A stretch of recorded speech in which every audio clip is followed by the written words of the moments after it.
미국이 누리호 발사를 막으려 했습니다. 충돌 확률 98%. 당장 중단하라. 하지만 한국은 물러서지 않았습니다. 누리호에 실린 아리랑 7호. 이게 뜨면 한국은 미국 없이 하늘을 볼 수 있습니다.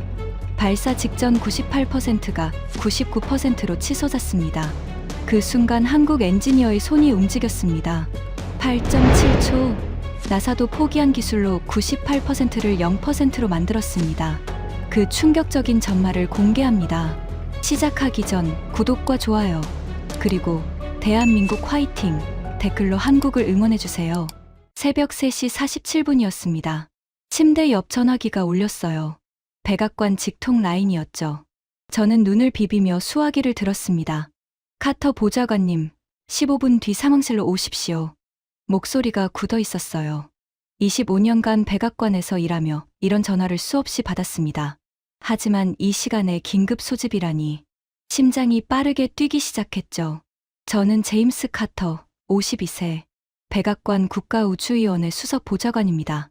우주 관련 모든 안보 이슈가 제 책상을 거쳐갑니다. 옷을 갈아입으며 창밖을 봤습니다. 워싱턴 D.C.의 밤하늘은 구름에 가려 있었어요. 별 하나 보이지 않았죠. 차를 몰고 백악관으로 향했습니다. 새벽거리는 텅 비어 있었어요. 가로등만 줄지어 빛나고 있었죠. 라디오에서 팝송이 흘러나왔지만 귀에 들어오지 않았습니다. 무슨 일일까?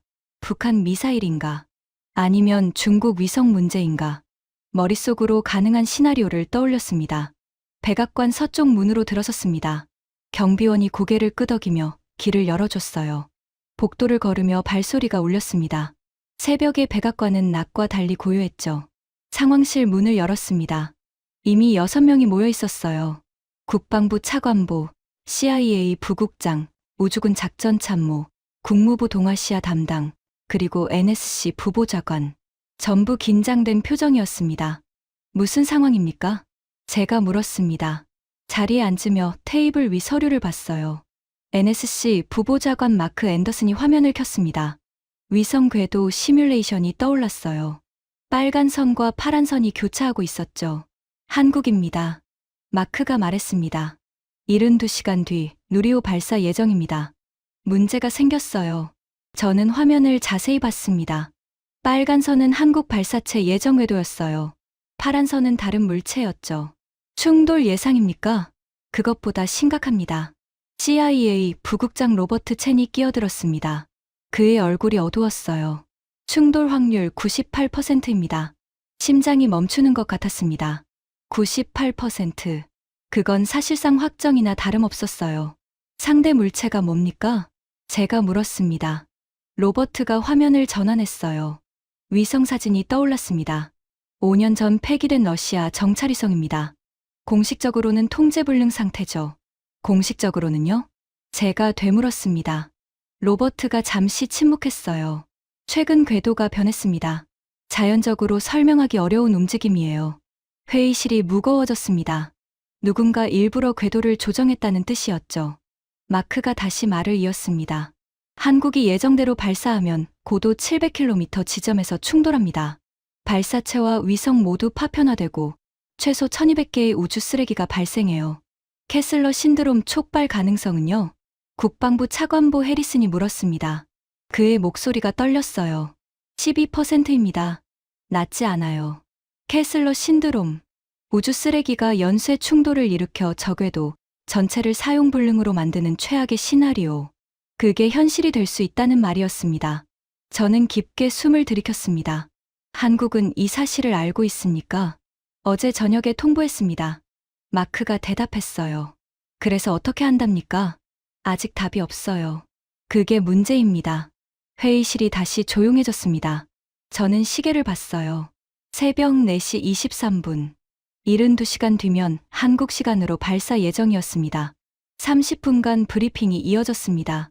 화면에는 한국 누리호의 재원, 발사 일정, 탑재 위성 목록이 떠올랐어요. 저는 노트에 핵심 내용을 적었습니다. 누리호. 한국이 순수 자체 기술로 만든 3단 로켓. 길이 47.2m, 무게 200톤. 이번이 6번째 발사였어요. 탑재물은 차세대 정찰위성 2기와 소형 통신위성 4기. 탑재 위성이 정찰 위성입니까? 해리슨이 눈을 가늘게 떴습니다. 그렇습니다. 해상도 30cm급이에요. 마크가 대답했죠. 북한 감시용이겠군요. 그것만은 아닙니다. 로버트가 끼어들었어요. 그의 목소리가 낮아졌습니다. 보고에 따르면 동중국해와 대만 해협 감시도 가능합니다. 회의실 분위기가 미묘하게 변했습니다. 한국이 독자적인 정찰 능력을 갖추면 미국 정보에 대한 의존도가 낮아집니다. 우리 입장에서는 달갑지 않은 상황이었죠. 잠시 침묵이 흘렀습니다. 국무부 동아시아 담당 캐서린 박이 입을 열었어요. 한국의 발사 연기를 요청해야 합니다. 충돌 위험이 너무 높아요. 동의합니다. 해리슨이 고개를 끄덕였죠. 98%면 사실상 확정입니다. 한국도 합리적으로 판단할 겁니다. 저는 잠시 생각했습니다. 한국이 순순히 연기할까? 이번 발사는 단순한 기술 시험이 아니었어요. 한국 우주 독립의 상징이었죠. 강하게 압박해야 합니다. 우주군 작전참모 빌 터너가 단호하게 말했습니다. 요청이 아니라 요구요. 충돌하면 우리 위성들도 위험해집니다. GPS, 정찰위성, 통신위성 전부요. 하지만 동맹국에게 요구라니. 캐서린이 망설였어요. 동맹이니까 더 강하게 말해야 합니다. 나중에 왜 막지 않았냐고 할 겁니다. 빌의 목소리가 높아졌습니다. 그의 얼굴이 붉어져 있었어요. 저는 끼어들었습니다. 한국의 반응을 먼저 봐야 합니다. 그들도 데이터를 분석하고 있을 테니까요. 카터 보좌관. 마크가 저를 봤습니다. 백악관의 입장을 정해야 합니다. 대통령께서 물으실 겁니다. 저는 고개를 끄덕였습니다. 그리고 말했죠. 발사 중단 권고를 공식 전달하되 한국의 자체 분석 결과를 20시간 내로 요청합니다. 그 이후 대응을 결정하죠. 회의실이 잠시 조용해졌습니다. 그리고 하나둘 고개를 끄덕였어요. 그렇게 하죠. 마크가 결론을 내렸습니다. 회의가 끝나고 복도로 나왔습니다. 창문 너머로 동이 트고 있었어요. 붉은 아침 해가 워싱턴 기념탑을 비추고 있었죠. 저는 휴대폰을 꺼냈습니다. 한국 시간을 확인했어요. 저녁 6시 47분. 그들도 지금 이 순간 회의 중이겠죠. 25년간 우주 안보를 다뤄왔습니다. 소련 붕괴 이후 우주 경쟁을 지켜봤고 중국의 부상도 목격했어요. 하지만 한국은 늘 조용한 존재였습니다. 미국 기술을 배우고 미국 부품을 쓰고 미국 궤도 데이터에 의존하는 나라. 그런 한국이 이번엔 다르게 나올 것 같은 예감이 들었습니다. 왜 그런 생각이 들었는지는 모르겠어요. 그냥 직감이었습니다. 그날 저녁 7시 한국의 공식 답변이 도착했습니다. 저는 사무실에서 서류를 검토하고 있었어요. 비서가 문을 두드렸습니다. 한국 외교부에서 회신이 왔습니다. 봉투를 받아 열었습니다. 공식 문서였어요. 외교적 표현으로 가득했지만 핵심은 두 문장이었습니다. 대한민국은 미국의 우려를 공유합니다.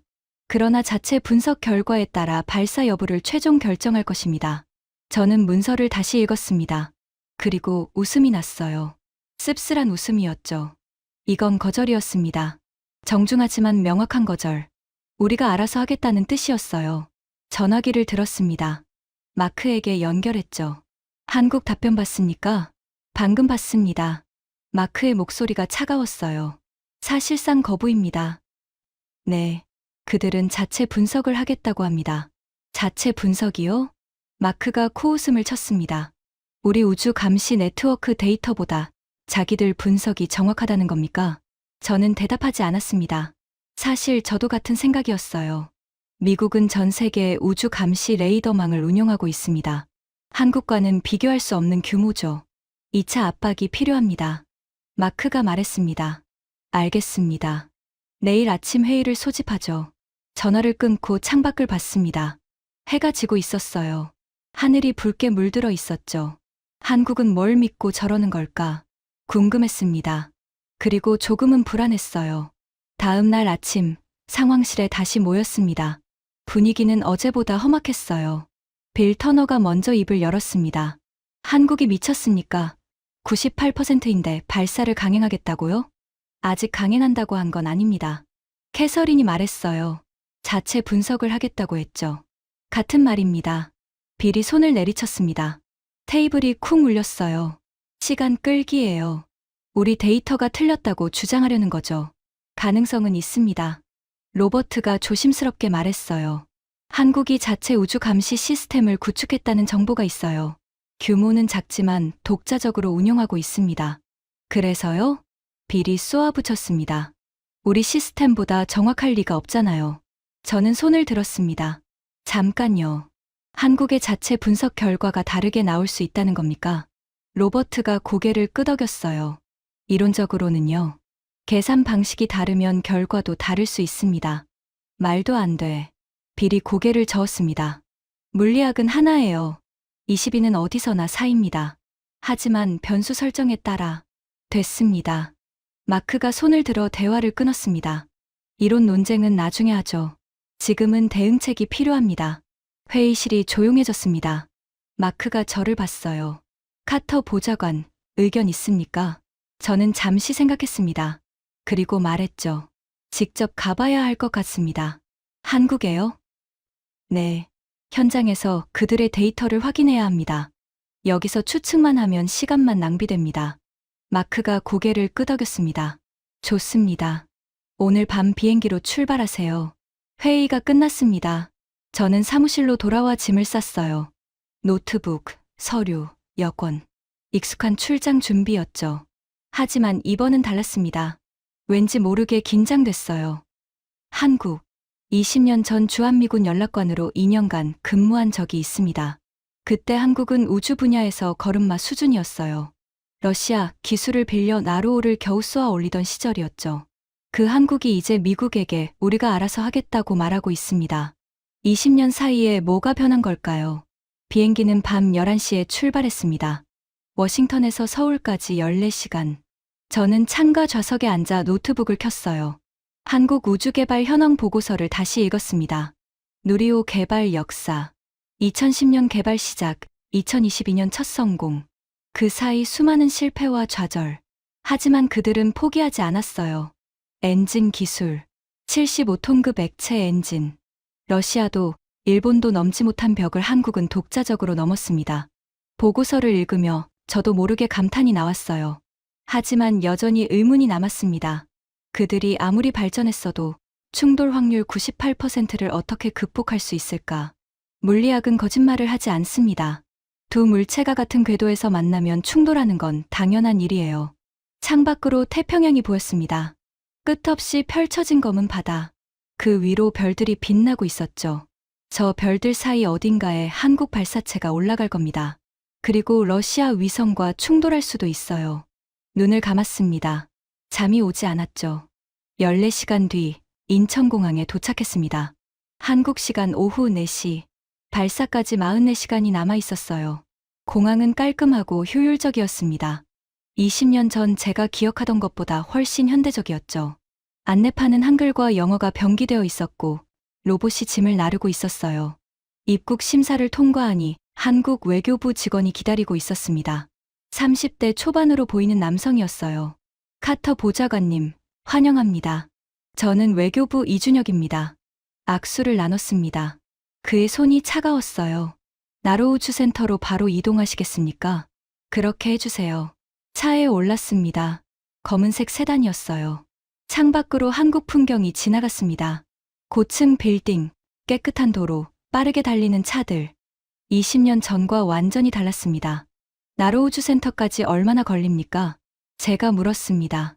헬기로 2시간입니다. 김포공항에서 출발합니다. 헬기. 한국이 상당히 신경 쓰고 있다는 뜻이었어요. 한국 정부의 입장이 궁금합니다. 제가 말했습니다. 이준혁이 잠시 망설였어요. 그리고 조심스럽게 대답했습니다. 발사 여부는 아직 최종 결정되지 않았습니다. 하지만요. 우리 연구진은 발사가 가능하다고 보고 있습니다. 저는 눈썹을 치켜 올렸습니다. 충돌 확률 98%인데요. 이준혁이 고개를 저었어요. 우리 계산으로는 다릅니다. 얼마입니까? 그가 저를 봤습니다. 눈빛이 진지했어요. 그건 나로우주센터에서 직접 들으시는 게 좋겠습니다. 저는 더 묻지 않았습니다. 대신 창밖을 봤어요. 헬기가 곧 출발할 김포공항이 보였습니다. 44시간. 그 안에 모든 게 결정될 겁니다. 헬기에 올랐습니다. 프로펠러가 돌아가기 시작했어요. 굉음과 함께 지상이 멀어졌습니다. 창밖으로 한반도가 보였어요. 산과 강, 도시와 들판. 아름다운 땅이었습니다. 하지만 제 머릿속은 복잡했죠. 미국은 한국에게 발사 중단을 요구하고 있습니다. 하지만 한국은 듣지 않아요. 왜? 그 답을 찾으러 가고 있었습니다. 2시간 뒤 헬기가 나로우주센터에 착륙했습니다. 바다 냄새가 났어요. 짭조름한 바람이 불었죠. 저 멀리 발사대가 보였습니다. 하얀 로켓이 서 있었어요. 누리호. 처음 보는 광경이었습니다. 사진으로만 봤던 그 로켓이 눈앞에 있었어요. 웅장했습니다. 47m 높이의 거대한 기둥이 하늘을 향해 솟아 있었죠. 인상적이지 않습니까? 옆에서 목소리가 들렸습니다. 돌아보니 한 남자가 서 있었어요. 50대 중반으로 보였습니다. 날카로운 눈매, 희끗한 머리카락, 그리고 자신감 넘치는 표정. 박정우입니다. 발사체 총괄 책임자예요. 그가 손을 내밀었습니다. 저는 악수를 받았어요. 그의 손이 거칠었습니다. 엔지니어의 손이었죠. 제임스 카터입니다. 백악관에서 왔습니다. 알고 있습니다. 그가 웃었어요. 하지만 눈은 웃지 않았습니다. 충돌 확률 98% 때문에 오셨죠? 저는 고개를 끄덕였습니다. 미국은 발사 중단을 권고하고 있습니다. 위험이 너무 큽니다. 박정호가 고개를 끄덕였어요. 그리고 말했습니다. 관제실로 가시죠. 우리 데이터를 직접 보여드리겠습니다. 그의 뒷모습을 따라갔습니다. 등이 곧았어요. 자신감이 느껴졌죠. 이 사람은 뭔가를 알고 있었습니다. 제가 모르는 뭔가를. 그게 뭔지 곧 알게 될 거였습니다. 관제실 문이 열렸습니다. 저는 숨을 멈췄어요. 예상과 완전히 달랐습니다. 거대한 화면 3개가 벽면을 가득 채우고 있었어요. 실시간 궤도 데이터가 흘러가고 있었죠. 127명의 연구원이 각자 모니터 앞에 앉아 일하고 있었습니다. 이게 전부 자체 개발입니까? 제가 물었습니다. 목소리가 떨렸어요. 박정호가 고개를 끄덕였습니다. 네. 소프트웨어부터 하드웨어까지 전부 국산입니다. 저는 화면을 자세히 봤어요. 인터페이스가 나사보다 직관적이었습니다. 데이터 시각화 방식도 달랐어요. 더 깔끔하고 효율적이었죠. 25년간 미국 우주 시스템을 다뤄왔습니다. 나사, 우주군, 민간 기업까지 전부 봤어요. 하지만 이 관제실은 뭔가 달랐습니다. 저기 보이시죠? 박정호가 중앙 화면을 가리켰어요. 빨간 선과 파란 선이 교차하고 있었습니다. 빨간 선이 누리호 예정 궤도입니다. 파란 선이 러시아 위성이에요. 알고 있습니다. 교차점에서 충돌하죠. 그렇게 보이죠? 박정호가 미소를 지었어요. 의미심장한 미소였습니다. 하지만 우리 계산은 다릅니다. 그가 키보드를 두드렸어요. 화면이 바뀌었습니다. 새로운 데이터가 떠올랐죠. 충돌 확률 67%입니다. 저는 눈을 의심했어요. 67%요? 미국 데이터는 98%인데요? 계산 방식이 다릅니다. 박정호가 설명을 시작했어요. 미국 시스템은 정적 궤도 예측을 사용합니다. 현재 위치와 속도를 기반으로 미래 궤적을 계산하죠. 하지만 우주 물체는 계속 움직여요. 태양풍, 지구 중력 변화, 대기 저항까지. 변수가 많습니다. 그건 우리도 반영합니다. 제가 반박했어요. 네, 하지만 주기가 다릅니다. 박정호가 화면을 전환했어요. 2개의 그래프가 나란히 떠올랐습니다. 왼쪽이 미국 시스템입니다. 10분 단위로 궤도를 업데이트해요. 오른쪽이 우리 시스템이에요. 0.3초 단위로 업데이트합니다. 저는 숫자를 다시 봤습니다. 0.3초, 10분과 0.3초, 2000배 차이였어요. 어떻게 그게 가능합니까? AI입니다. 박정호가 대답했어요. 3년 전부터 개발한 실시간 궤도 예측 AI예요. 전 세계 우주 물체 2만 3천 개를 동시에 추적합니다. 0.3초마다 모든 변수를 재계산하죠. 저는 할 말을 잃었습니다. 미국도 비슷한 시스템을 개발 중이었어요. 하지만 아직 완성되지 않았죠. 한국이 먼저 해낸 겁니다. 그래도 67%는 높습니다. 제가 말했어요. 발사하기엔 위험한 수치죠. 박정호가 고개를 끄덕였습니다. 맞습니다. 67%로는 발사할 수 없어요. 그럼 왜? 아직 안 보여드린 게 있습니다. 그가 저를 봤어요. 눈빛이 빛났습니다. 따라오세요. 박정호를 따라 복도를 걸었습니다. 관제실 옆 작은 문이 있었어요. 보안 잠금 장치가 달려 있었죠. 박정호가 지문을 인식시켰습니다. 문이 열렸어요. 안으로 들어갔습니다. 방 한가운데 특수 제작된 좌석이 있었어요. 조종석처럼 생겼습니다. 앞에 3개의 화면이 있었고 양옆에 컨트롤러가 달려 있었죠. 이게 뭡니까? 제가 물었습니다. 박정호가 천천히 대답했어요. 반자동 수동궤도 조정 시스템입니다. 심장이 멈추는 것 같았습니다. 그 이름을 알고 있었어요. 나사가 15년 전 포기한 기술이었죠. 그건 나사가 실패한 기술 아닙니까? 실패가 아니라 포기입니다. 박정호가 정정했어요. 나사는 2009년에 이 기술을 연구했습니다. 발사체 비행 중에 인간이 직접 궤도를 수정하는 기술이에요. 하지만 변수가 너무 많았죠. 인간의 반응 속도로는 불가능하다고 결론 내렸습니다. 그런데 한국이 해냈다는 겁니까? 박정호가 고개를 끄덕였습니다. 10년 걸렸어요. 그가 좌석을 만지며 말했습니다. 나사가 포기한 이유는 2가지였습니다. 첫째, 인간의 반응 속도 한계. 둘째, 실시간 데이터 처리 능력 부족. 우리는 둘 다 해결했어요. 어떻게요? 첫 번째 문제는 예측으로 해결했습니다. 박정호가 화면을 켰어요. 복잡한 알고리즘이 떠올랐습니다. AI가 8.7초 뒤의 상황을 예측합니다. 조종자는 현재가 아니라 8.7초 뒤를 보고 조종하는 거예요. 반응 시간이 필요 없어집니다. 8.7초요? 인간이 판단하고 행동하는데 필요한 평균 시간입니다. 우리는 그 시간을 앞당겼어요. 저는 고개를 저었습니다. 믿기 어려웠어요. 두 번째 문제는요. 아까 보여드린 AI입니다. 0.3초 단위 실시간 처리. 이게 핵심이에요. 박정호가 저를 똑바로 봤습니다. 카터 보좌관님, 우리는 나사가 포기한 지점에서 시작했습니다. 그들이 불가능하다고 한 걸 가능하게 만들었어요. 10년이 걸렸지만요. 저는 좌석을 바라봤습니다. 평범해 보이는 조종석. 하지만 그 안에 10년의 노력이 담겨 있었어요. 이 기술로 뭘 하려는 겁니까? 충돌을 피하려고요. 박정호가 대답했습니다. 발사 후 궤도에 올라가면 러시아 위성이 접근합니다. 그때 이 시스템으로 궤도를 수정해요. 실시간으로. 충돌 직전에. 미쳤습니까? 저도 모르게 소리쳤어요. 발사체가 비행 중인데 궤도를 바꾼다고요? 조금만 잘못해도 폭발합니다. 박정호가 조용히 대답했습니다. 그래서 제가 직접 합니다. 저는 그를 봤어요. 그의 눈에 두려움이 없었습니다. 오직 확신만 있었죠. 선생님이 직접요? 이 시스템을 가장 잘 아는 사람은 저예요. 10년간 만들었으니까요.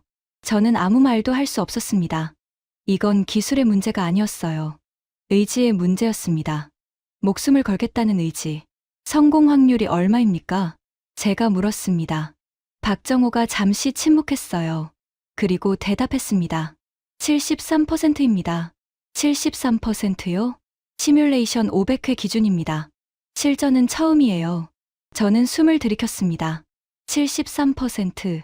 높지 않은 숫자였어요. 하지만 0%보다는 나았죠. 미국에 이 기술을 알리지 않은 이유가 뭡니까? 박정호가 쓴웃음을 지었어요. 알리면 어떻게 됐을까요? 기술 이전 요구가 들어왔겠죠. 아니면 방해했을 거예요. 방해라니요? 카터 보좌관님. 박정호가 저를 똑바로 봤습니다. 저 러시아 위성 궤도가 갑자기 변한 거 정말 자연현상이라고 생각하세요? 저는 대답하지 못했습니다. 어젯밤 클로이에게 물었던 질문이었어요. 그때도 대답을 듣지 못했죠. 누군가 우리 발사를 막으려 하고 있어요. 박정호가 말했습니다. 누군지는 모릅니다. 하지만 우리는 물러서지 않을 거예요. 관제실로 돌아왔습니다. 저는 의자에 앉아 생각에 잠겼어요. 머릿속이 복잡했습니다. 나사도 포기한 기술을 한국이 완성했다. 그것도 10년 만에. 박정호가 커피를 건넸어요. 드세요. 한국 커피입니다. 고맙습니다. 커피를 받아 마셨습니다. 따뜻했어요. 쓴맛이 목을 타고 내려갔습니다. 한 가지 물어봐도 됩니까? 제가 말했어요. 왜 이렇게까지 하는 겁니까? 발사를 연기하면 되잖아요. 다음 기회를 기다리면 되는 거 아닙니까? 박정호가 창밖을 봤습니다. 발사대가 보였어요. 누리호가 조명을 받아 빛나고 있었죠. 30년 전 이야기를 해드릴까요? 그가 조용히 말했습니다. 1993년, 제가 대학원생이었을 때예요. 한국은 처음으로 인공위성을 쏘아 올리려 했습니다. 우리 별 1호였죠. 저는 고개를 끄덕였어요. 그 역사를 알고 있었습니다. 하지만 우리 기술로는 불가능했어요. 로켓이 없었으니까요. 결국 프랑스 로켓에 실어보냈습니다. 우리 위성을 남의 로켓에. 박정호의 목소리가 떨렸어요. 발사 당일 TV로 지켜봤습니다. 프랑스 기술자들이 버튼을 누르는 걸요. 우리 위성인데 우리는 구경만 했어요. 그가 저를 봤습니다. 눈가가 붉어져 있었어요. 그날 밤 아버지가 그러셨어요. 언젠가 우리 로켓으로 우리 위성을 쏘는 날이 오겠지. 아버지도 엔지니어였거든요. 평생 그 꿈을 꾸셨죠. 아버지는 5년 전 돌아가셨어요. 누리호 첫 발사 성공을 못 보시고요. 침묵이 흘렀습니다. 저는 커피잔을 내려놓았어요. 2022년 누리호가 처음 성공했을 때 묘소에 갔습니다. 아버지께 말씀드렸어요. 해냈습니다. 우리 로켓으로 우리 위성을 쐈습니다. 박정호가 고개를 들었습니다. 이번 발사도 마찬가지예요. 누군가 막으려 해도 위험해도 우리는 쏩니다. 우리 하늘은 우리가 지켜야 하니까요. 저는 아무 말도 할 수 없었습니다. 25년간 우주 정책을 다뤘어요. 예산, 기술, 전략, 전부 숫자와 논리의 문제였습니다. 하지만 이 사람에게 우주는 다른 의미였어요. 자존심, 아버지의 꿈, 나라의 미래. 그게 이 발사에 담겨 있었습니다. 선생님, 제가 말했어요. 미국이 계속 압박하면 어떻게 하실 겁니까? 박정호가 미소를 지었습니다. 카터 보좌관님, 한 가지 보여드릴 게 있어요. 그가 태블릿을 꺼냈어요. 화면에 뉴스 기사들이 떠올랐습니다. UAE 우주청장의 발언입니다. 한국과 발사체 기술 협력을 논의 중이다. 사우디 왕세자의 발언이에요. 한국형 발사체에 관심이 있다. 유럽 우주국 성명입니다. 누리호의 기술적 성취를 주목하고 있다. 저는 기사들을 읽었어요. 전부 최근 것이었습니다. 무슨 뜻입니까? 한국이 이번 발사에 성공하면 우리는 발사체 수출국이 됩니다. 미국, 러시아, 중국, 유럽 다음으로요. 박정호가 태블릿을 내려놓았어요. 미국이 막으려는 건 단순한 발사가 아닙니다. 한국의 우주 독립이에요. 그걸 우리도 알고 있습니다. 저는 등에 식은땀이 났어요. 이 사람은 전부 알고 있었습니다. 미국의 의도까지. 하지만 막을 수 없어요. 박정호가 단호하게 말했습니다. 우리는 30년을 준비했습니다. 이제 날아오를 시간이에요. 밤 11시였습니다. 발사까지 29시간이 남았어요. 저는 숙소에서 노트북을 열었습니다. 워싱턴에서 긴급 화상회의 요청이 와 있었죠. 화면이 켜졌습니다. 마크 앤더슨의 얼굴이 나타났어요. 표정이 굳어 있었습니다. 카터, 상황이 어떻습니까? 복잡합니다. 제가 대답했어요. 한국은 발사를 강행할 것 같습니다. 미쳤군요. 빌 터너의 목소리가 들렸어요. 화면에 그의 얼굴이 나타났습니다. 98% 충돌 확률인데 강행한다고요? 한국 계산으로는 67%입니다. 뭐라고요? 빌이 소리쳤어요. 자기들 마음대로 계산한다고 물리법칙이 바뀝니까? 저는 잠시 망설였습니다. 그리고 말했죠. 그들에게 비밀 기술이 있습니다. 화상회의가 조용해졌어요. 모두가 저를 봤습니다. 무슨 기술입니까? 마크가 물었어요. 반자동 수동 궤도 조정 시스템입니다. 나사가 2009년에 포기한 그 기술이요. 그건 불가능한 기술이에요. 빌이 고개를 저었습니다. 인간의 반응 속도로는 안 됩니다. 한국은 해결했습니다. AI로요.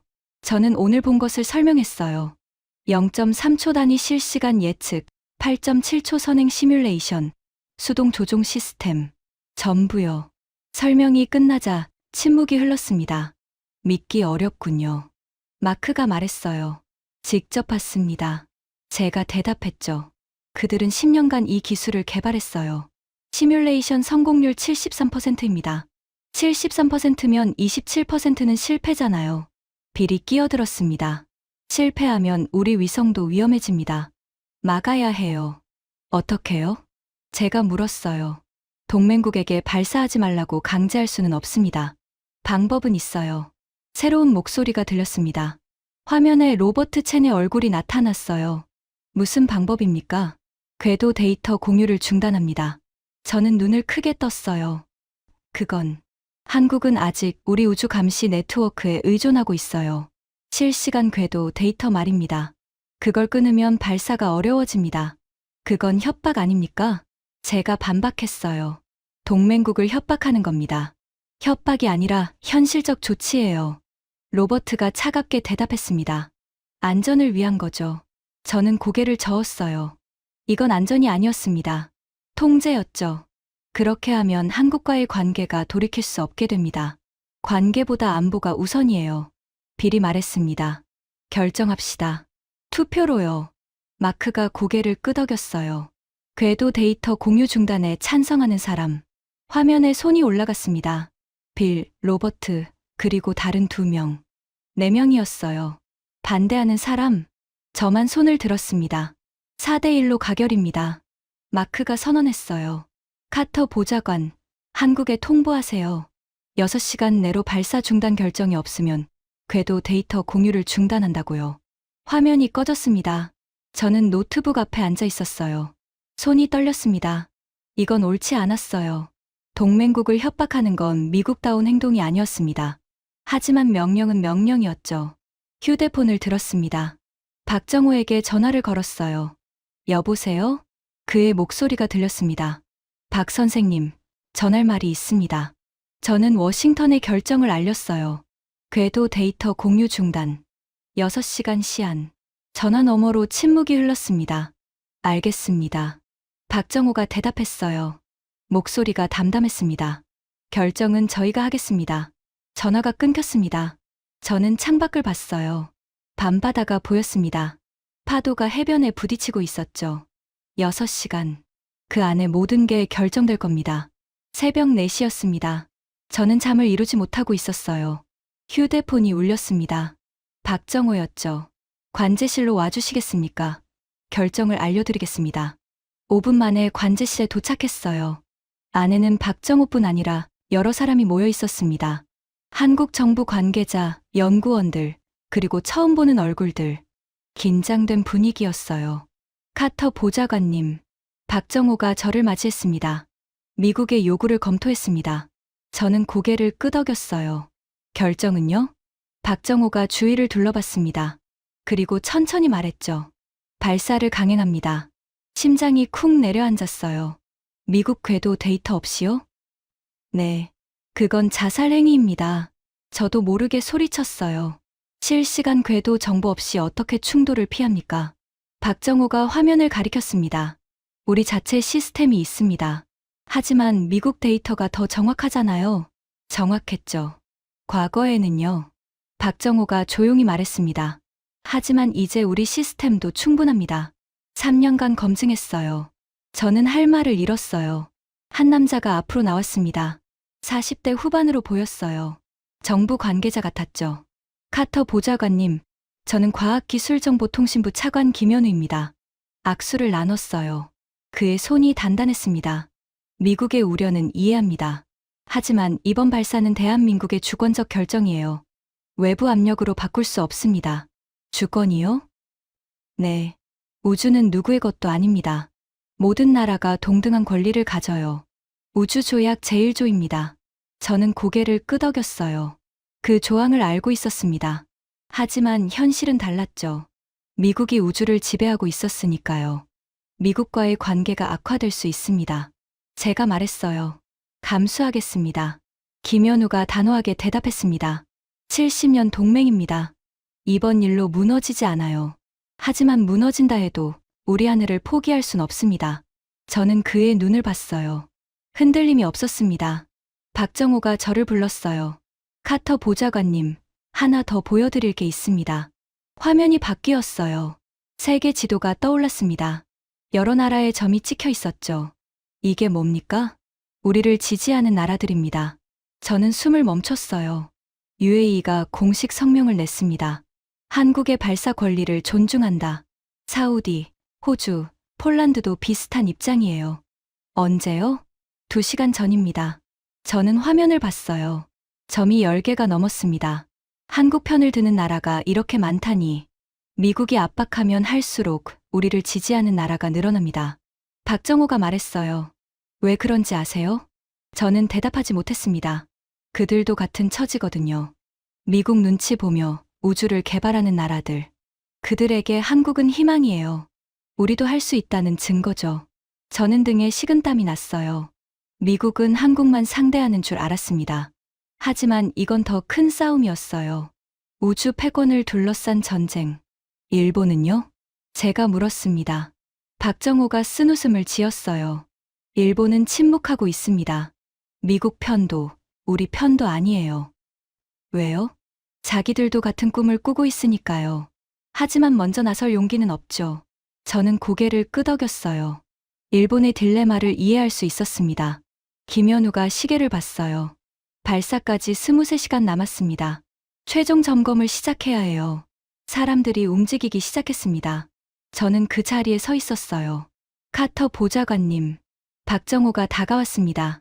워싱턴에 뭐라고 보고하실 겁니까? 저는 잠시 생각했어요. 그리고 대답했습니다. 사실대로요. 한국은 발사를 강행한다고. 그럼 궤도 데이터가 끊기겠군요. 아마도요. 박정호가 미소를 지었어요. 괜찮습니다. 우리는 준비됐으니까요. 그가 돌아서서 관제실로 걸어갔습니다. 저는 그의 뒷모습을 봤어요. 이 사람들은 진심이었습니다. 목숨을 걸고 하늘을 지키려 하고 있었어요. 발사 12시간 전이었습니다. 워싱턴에서 예고대로 궤도 데이터 공유가 중단됐어요. 미국 우주 감시 네트워크 접속이 차단됐습니다. 관제실에 긴장이 감돌았어요. 하지만 아무도 당황하지 않았습니다. 자체 시스템 가동합니다. 한 연구원이 외쳤어요. 화면에 새로운 데이터가 떠올랐습니다. 연결 상태 정상. 위성 추적 정상. 러시아 위성 포착 완료. 박정호가 고개를 끄덕였어요. 좋습니다. 예정대로 진행합니다. 저는 구석에 서서 지켜봤어요. 미국 데이터가 없어도 한국은 멀쩡히 작동하고 있었습니다. 자체 시스템이 완벽하게 대체하고 있었죠. 이건 준비된 거였어요. 한국은 이 상황을 예상하고 있었습니다. 발사 6시간 전. 누리호 최종 점검이 시작됐어요. 화면에 체크리스트가 떠올랐습니다. 엔진, 연료, 통신, 항법. 하나씩 확인되고 있었죠. 1단 엔진 정상, 2단 엔진 정상, 3단 엔진 정상, 페어링 분리 시스템 정상, 탑재체 상태 정상. 모든 항목에 초록불이 들어왔어요. 최종 점검 완료. 박정호가 선언했습니다. 발사 준비 상태 돌입합니다. 환호가 터져 나왔어요. 하지만 짧았습니다. 아직 끝나지 않았으니까요. 발사 3시간 전. 저는 밖으로 나왔어요. 발사대가 보였습니다. 누리호에 조명이 켜져 있었죠. 하얀 로켓이 밤하늘을 배경으로 우뚝 서 있었습니다. 아름다웠어요. 인상적이죠? 옆에서 목소리가 들렸습니다. 박정호였어요. 네, 정말요. 저 로켓에 우리 30년이 담겨 있습니다. 그가 말했어요. 처음엔 남의 로켓을 빌렸어요. 그 다음엔 남의 기술을 배웠죠. 그리고 이제 우리 것을 만들었습니다. 저는 고개를 끄덕였어요. 후회 없습니까? 제가 물었습니다. 실패하면 모든 게 끝납니다. 30년이 물거품이 돼요. 박정호가 웃었어요. 후회요? 없습니다. 왜요? 시도조차 안 하는 게 더 후회되니까요. 그가 하늘을 올려다봤어요. 카터 보좌관님, 저 하늘이 보이세요? 네. 저 하늘은 누구 겁니까? 미국 건가요? 러시아 건가요? 저는 대답하지 못했어요. 아무것도 아닙니다. 하늘은 모두의 거예요. 하지만 올라가는 건 용기 있는 자만 할 수 있죠. 그가 저를 봤습니다. 한국은 이제 올라갑니다. 누가 막아도요. 저는 그의 눈을 봤어요. 두려움이 없었습니다. 오직 결의만 있었죠. 발사 1시간 전. 관제실이 최고조의 긴장 상태에 들어갔어요. 모든 연구원이 자리에 앉아 화면을 응시하고 있었습니다. 박정호가 반자동 조종석으로 향했어요. 저는 그를 따라갔습니다. 선생님, 제가 불렀어요. 성공하세요. 그가 돌아봤습니다. 미소를 지었어요. 고맙습니다. 카터 보좌관님. 그리고 조종석에 앉았습니다. 문이 닫혔어요. 저는 관제실로 돌아왔어요. 화면에 카운트다운이 떠 있었습니다. 59, 47점, 59, 46점, 59, 45. 심장이 빠르게 뛰었어요. 30분 전. 발사 시퀀스 개시합니다. 연료 주입이 시작됐어요. 누리호에서 하얀 연기가 피어올랐습니다. 20분 전. 모든 시스템 최종 확인. 이상 없음. 10분 전. 관제실이 조용해졌어요. 숨소리만 들렸습니다. 5분 전. 카운트다운 시작합니다. 300점, 299점, 298점. 저는 주먹을 쥐었어요. 손에 땀이 났습니다. 1분 전. 60점, 59점, 58점. 화면에 누리호가 보였어요. 발사대에서 연기가 피어오르고 있었습니다. 30초. 엔진 점화 준비. 10초. 10점, 9점, 8점, 7점. 관제실 모두가 숨을 멈췄어요. 6점, 5점, 4점, 3점, 2점, 1점. 점화. 굉음이 들렸습니다. 화면에 불길이 터져 나왔어요. 누리호가 천천히 떠올랐습니다. 이륙 확인. 환호가 터져 나왔어요. 하지만 저는 알고 있었습니다. 진짜 시작은 지금부터라는 걸. 저 위에서 러시아 위성이 기다리고 있었어요. 충돌 확률 67%. 아니, 어쩌면 98%. 박정호의 손에 모든 게 달려 있었습니다. 저는 화면을 뚫어지게 봤어요. 누리호가 하늘로 올라가고 있었습니다. 점점 작아지며, 점점 빨라지며, 한국의 30년이 날아오르고 있었습니다. 누리호가 상승하고 있었습니다. 고도 10km, 속도 정상, 관제실에 보고가 이어졌어요. 고도 30km, 일단 분리 준비. 화면에 누리호의 궤적이 그려지고 있었습니다. 파란 선이 하늘로 뻗어 올라가고 있었죠. 일단 분리. 쿵. 진동이 느껴졌어요. 화면에서 1단 로켓이 떨어져 나가는 게 보였습니다. 1단 분리 성공. 2단 점화. 환호가 터졌어요. 하지만 짧았습니다. 고도 70km. 2단 정상 연소 중. 저는 화면을 뚫어지게 봤어요. 아직 아무 일도 일어나지 않았습니다. 하지만 곧이었죠. 고도 150km. 대기권 이탈. 그때였습니다. 경고음이 울렸어요. 목표물 접근 감지. 관제실이 얼어붙었습니다. 화면에 빨간 점이 나타났어요. 러시아 위성이었습니다. 거리 847km. 접근 속도 초속 7.2km. 충돌 예상 시간 6분 23초. 심장이 멎는 것 같았어요. 6분. 겨우 6분 뒤에 충돌한다. 충돌 확률 재계산 중. 컴퓨터가 숫자를 뱉어냈습니다. 78%. 관제실이 술렁였어요.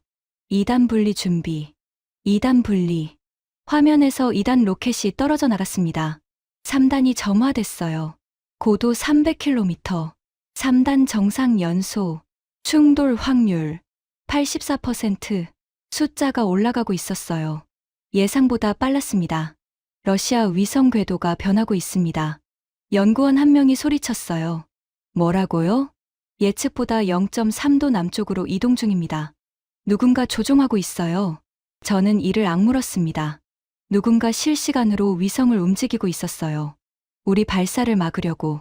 충돌 확률 91%. 계속 상승 중입니다. 관제실에 공포가 퍼졌어요. 연구원들의 얼굴이 창백해졌습니다. 고도 500km. 목표 궤도 접근 중. 충돌까지 3분 12초. 충돌 확률 94%. 94%. 거의 확정이었어요. 그때 스피커에서 목소리가 들렸습니다. 박정호였어요. 수동 모드 전환합니다. 관제실이 조용해졌어요. 모두가 숨을 멈췄습니다. 충돌 확률 96%. 거리 127km. 충돌까지 2분 8초. 박정호의 목소리가 다시 들렸습니다. 데이터 수신 중. 8.7초 선행 시뮬레이션 가동. 화면에 새로운 선이 나타났어요. 초록색이었습니다. AI가 예측한 8.7초 뒤의 상황이었죠. 충돌 확률 97%. 거리 89km. 저는 주먹을 쥐었어요. 손톱이 손바닥에 박혔습니다. 충돌까지 1분 41초. 충돌 확률 98%. 98%. 미국이 처음 경고했던 그 숫자였어요. 결국 맞았던 겁니다. 아니, 아직이었어요. 박정호의 손이 움직이기 시작했습니다. 1차 조정 시작. 박정호의 목소리가 차분했어요. 떨림이 없었습니다. 화면에서 누리호의 궤도선이 미세하게 움직였어요. 눈으로는 거의 보이지 않는 변화였죠. 하지만 데이터는 달랐습니다. 궤도 이탈 0.7도, 충돌 확률 재계산 중 숫자가 바뀌었어요. 94%, 4%가 떨어졌습니다. 관제실에서 작은 탄성이 터졌어요. 거리 67km, 충돌까지 58초. 아직 멀었어요. 94%는 여전히 치명적인 숫자였습니다. 2차 조정 시작. 박정호의 손이 다시 움직였어요. 이번엔 더 크게. 화면에서 누리호가 확연히 방향을 틀었습니다. 마치 살아있는 것처럼. 궤도 이탈 2.3도. 충돌 확률 87%, 7%가 더 떨어졌어요. 하지만 아직도 87%. 너무 높았습니다. 거리 43km. 충돌까지 31초. 31초. 겨우 31초 남았어요. 러시아 위성 궤도 재변경 감지. 연구원이 소리쳤습니다. 위성이 따라오고 있습니다. 우리 회피 방향으로. 저는 경악했어요. 누군가 실시간으로 위성을 조종해서 충돌시키려 하고 있었습니다. 충돌 확률 89%로 상승. 회피에도 따라오고 있었어요. 이건 단순한 사고가 아니었습니다. 의도적인 공격이었죠. 3차 조정. 박정호의 목소리가 들렸어요. 이중 굴절 궤도 진입합니다. 관제실이 술렁였어요. 이중 굴절이요?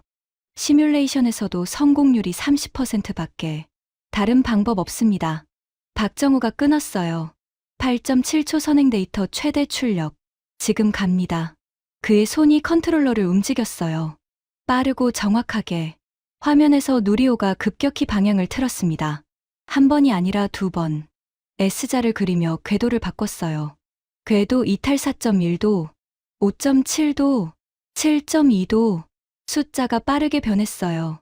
충돌까지 12초. 충돌 확률 71%, 63%, 54%. 숫자가 떨어지고 있었어요. 하지만 시간도 없었습니다. 충돌까지 8초. 충돌 확률 41%, 7초, 32%, 6초, 24%. 저는 숨을 멈췄어요. 눈을 뗄 수 없었습니다. 5초, 18%, 4초, 12%, 3초, 7%, 2초, 3.2%, 1초. 관제실 전체가 얼어붙었어요. 0초, 침묵, 그리고 통과 확인. 관제실이 폭발했습니다. 최단 접근 거리 4.7km. 충돌 회피 성공. 환호가 터져 나왔어요. 사람들이 소리 지르며 껴안았습니다. 누군가 울고 있었어요. 저는 그 자리에 서서 화면을 봤습니다. 누리호의 궤적이 보였어요. S자로 꺾인 궤도. 러시아 위성을 피해 지나간 흔적. 8.7초. 박정호는 8.7초 앞을 보고 조종했어요. AI가 예측한 미래를 보며 현재를 바꿨습니다. 나사가 불가능하다고 한 그 기술로. 스피커에서 박정호의 목소리가 들렸어요. 자동 모드 복귀합니다. 목표 궤도 진입 확인. 목소리가 떨리고 있었어요. 처음으로 페이로드 분리 준비. 분리. 화면에서 누리호 상단부가 열렸습니다. 위성 6기가 하나씩 분리되기 시작했어요. 한 번 위성 분리 성공. 두 번 위성 분리 성공. 세 번 위성 분리 성공. 하나씩 확인될 때마다 환호가 터졌어요. 4번, 5번, 6번 위성 전부 분리 성공. 목표 궤도 진입 확인. 임무 완료. 관제실이 다시 폭발했습니다. 이번엔 더 크게. 저는 눈물이 났어요. 52년 살며 처음 흘리는 눈물이었습니다. 한국이 해냈어요. 세상이 불가능하다고 한 걸 해냈습니다. 동이 트고 있었습니다. 관제실 창문으로 붉은 아침 해가 보였어요. 바다 위로 태양이 떠오르고 있었죠. 박정호가 조종석에서 나왔습니다. 사람들이 그를 에워쌌어요. 박수와 환호가 쏟아졌습니다. 그의 얼굴엔 피로가 역력했어요. 하지만 눈은 빛나고 있었습니다. 저는 그에게 다가갔어요. 축하합니다, 선생님. 그가 저를 봤습니다. 그리고 웃었어요. 고맙습니다, 카터 보좌관님. 어떻게 하신 겁니까? 위성이 따라오고 있었는데. 8.7초요. 그가 대답했어요. AI가 8.7초 뒤를 보여줬습니다. 위성이 어디로 움직일지, 우리가 어디로 가야 할지, 전부요. 하지만 이중 굴절은 시뮬레이션에선 30% 성공률이었죠. 그가 고개를 끄덕였어요. 하지만 오늘은 100%였습니다. 저는 그의 손을 봤어요. 미세하게 떨리고 있었습니다. 무섭지 않으셨습니까? 무서웠어요. 그가 솔직하게 대답했습니다. 하지만 물러설 순 없었죠. 30년이 걸려 있었으니까요. 저는 고개를 숙였어요. 이 사람 앞에서 고개를 들 수가 없었습니다. 미국이 틀렸습니다. 제가 말했어요. 98%라고 했지만 선생님은 0%로 만들었어요. 박정호가 고개를 저었습니다. 미국이 틀린 게 아닙니다. 네. 미국 계산은 맞았어요. 우리가 아무것도 안 했다면 98%로 충돌했을 겁니다. 하지만 우리는 뭔가를 했죠. 그게 차이예요. 저는 그 말의 의미를 곱씹었어요. 행동하는 자와 행동하지 않는 자의 차이. 네, 그겁니다. 박정호가 창밖을 봤어요. 태양이 완전히 떠올라 있었습니다. 저 하늘은 이제 우리 것이기도 해요. 미국만의 것이 아니라. 저는 고개를 끄덕였어요. 그 말이 맞았습니다. 전화기가 울렸어요. 워싱턴이었습니다. 마크 앤더슨. 여보세요. 카터, 봤습니까? 마크의 목소리가 떨리고 있었어요. 네, 직접 봤습니다. 어떻게 된 겁니까? 98%였는데. 한국이 해냈습니다. 저는 담담하게 대답했어요. 나사도 포기한 기술로요. 전화 너머로 침묵이 흘렀습니다. 보고서를 기다리겠습니다. 마크가 말하고 전화가 끊겼어요. 저는 노트북을 꺼냈습니다. 보고서를 써야 했어요. 하지만 손이 움직이지 않았습니다. 뭐라고 써야 할지 몰랐거든요. 카터 보좌관님, 김현우 차관이 다가왔어요. 기자회견이 곧 시작됩니다. 참석하시겠습니까? 저는 고개를 저었어요. 아닙니다. 이건 한국의 순간입니다. 저는 지켜보겠습니다. 그가 미소를 지었어요. 감사합니다. 앞으로 좋은 관계가 되길 바랍니다. 악수를 나눴습니다. 기자회견장에서 환호가 들렸어요. 전 세계 언론이 한국의 성공을 보도하고 있었습니다. CNN 한국 불가능을 가능으로, BBC 새로운 우주 강국의 탄생, 알자지라 미국의 압박을 뚫은 한국, NHK는 침묵하고 있었어요. 하지만 그것도 하나의 메시지였죠. 저는 밖으로 나왔습니다. 발사대가 보였어요. 누리호가 떠난 자리는 텅 비어 있었습니다. 하지만 그 빈자리가 외롭지 않았어요. 오히려 자랑스러워 보였습니다. 노트북을 열었어요. 보고서를 쓰기 시작했습니다. 제목 한국 누리호 발사 평가 보고서. 내용은 간단했어요. 한국은 더 이상 동맹국의 그림자가 아닙니다. 기술적으로 독립했고 전략적으로 자립했습니다. 미국이 이를 인정하지 않으면 고립되는 건 우리입니다. 한국의 성공을 축하하며 동등한 파트너로서 새로운 협력 관계를 제안합니다. 보내기 버튼을 눌렀어요. 이 보고서가 워싱턴에서 어떤 반응을 얻을지는 모릅니다. 해고당할 수도 있어요. 하지만 상관없었습니다. 옳은 말을 했으니까요. 공항으로 가는 차 안에서 창밖을 봤어요. 한국의 풍경이 지나갔습니다. 이 나라는 변했어요. 30년 전 제가 떠났던 그 나라가 아니었습니다. 비행기에 올랐어요. 창밖으로 한반도가 보였습니다. 저 땅에서 오늘 역사가 쓰였어요. 한 나라가 하늘을 향해 날아올랐습니다. 세상이 불가능하다고 한 그 하늘로. 눈을 감았어요. 그리고 생각했습니다. 제가 오늘 본 건 로켓이 아니었다고. 한 나라의 자존심이었다고. 그리고 그게 얼마나 아름다운지 이제 안다고. 워싱턴으로 돌아온 저는 보고서 때문에 한동안 시끄러웠어요. 하지만 해고당하지는 않았습니다. 오히려 승진 제안을 받았죠. 한국과 미국은 새로운 우주 협력 협정을 맺었어요. 동등한 파트너로서. 누리호는 이후 2번 더 성공적으로 발사됐습니다. UAE와 사우디에 발사체 기술을 수출하는 계약도 체결됐죠. 박정호 선생님은 한국우주청 초대 청장이 됐어요. 취임연설에서 이렇게 말했습니다. 우리는 30년간 준비했습니다. 남의 로켓을 빌리던 시절부터 오늘 이 자리까지. 긴 여정이었지만 이제 시작입니다. 우리 하늘은 우리가 지킵니다. 그리고 더 멀리, 더 높이 날아갈 겁니다. 저는 그 연설을 영상으로 봤어요. 눈물이 났습니다. 가끔 밤하늘을 올려다봅니다. 저 위 어딘가에 한국 위성이 돌고 있어요. 98%의 벽을 뚫고 올라간 그 위성이. 그때마다 생각해요. 8.7초. 그 짧은 순간에 한 나라의 운명이 바뀌었다는 걸. 그리고 그 8.7초를 만들기 위해 30년이 걸렸다는 걸. 포기하지 않은 자만이 하늘을 가질 수 있습니다. 한국이 그걸 증명했어요. 마무리. 지금까지 미국 백악관 보좌관이 나로 우주센터에서 목격한 충격적인 이야기였습니다. 98%의 벽을 뚫은 8.7초. 30년의 준비가 만든 기적이었습니다. 우리 하늘은 우리가 지킨다. 그 말이 현실이 되는 순간이었습니다. 대한민국의 도전은 계속됩니다. 이 이야기가 자랑스러우셨다면 주변에 널리 공유해 주세요. 구독과 좋아요도 부탁드립니다. 지금까지 터칭 스토리였습니다. 감사합니다.